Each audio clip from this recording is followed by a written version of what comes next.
switch grinder. I'll show you what this funny little oak contrivance is on here. I use this periodically. What you are going to need to think about is, what am I going to do with this thing? How big, how heavy is the work I'm going to do?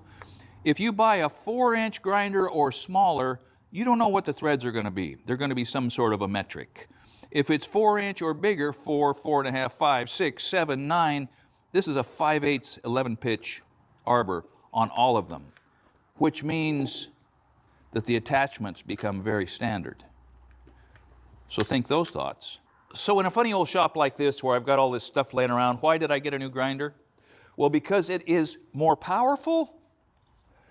The power to weight ratio is formidable.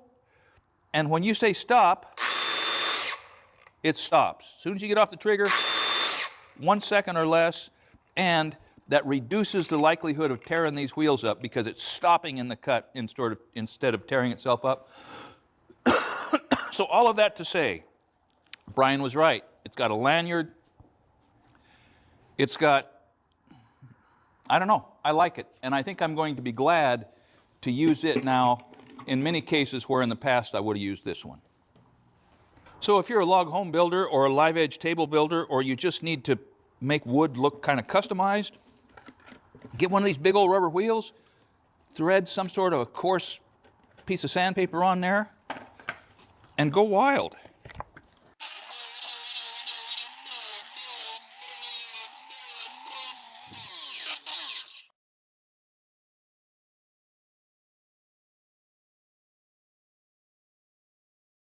So angle grinders, of course you're thinking metal, and you're wondering why I'm fooling around with wood.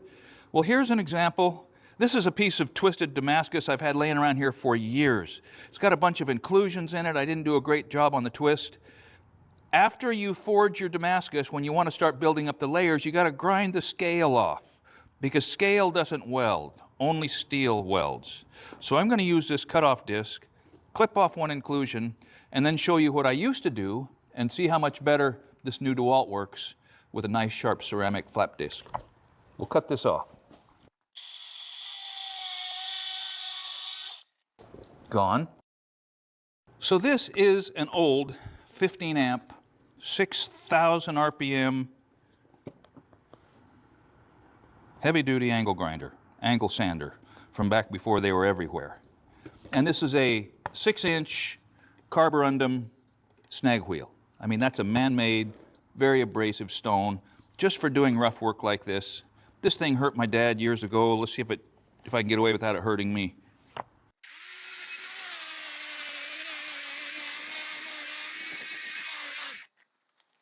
So, I don't know if I'm going to be able to save that bar or not, but I'm going to put a brand new ceramic flap disc on the other side with the new little Black & Decker and see how it compares. So if this is your first time with an angle grinder, depending on what kind you get, you may have got a spanner wrench like this to tighten down these friction wheels in the middle, except this one doesn't fit that wrench. But not to panic. Let's unplug it from the power source. So there's a detent on the back of this, and once you're unplugged, I get a little sloppy about that, and it's foolish. You just detent it, and then you can grab the wheel itself, and the wheel itself will dislodge the wheel that's holding it, right? So let's take that on off. That's a nice little cutoff wheel. And we're going to thread this brand spanking new ceramic flap disc on there. And we don't need to tighten that up because the act of pulling the trigger is going to tighten that up. Make sense? It's going to bite, and we're going to be rubbing these Cubitron pieces of ceramic, I think that's what they're called, on the top of that Damascus billet, and we'll see how easily the scale comes off for this. Let's plug her in. All systems are go. Visor down.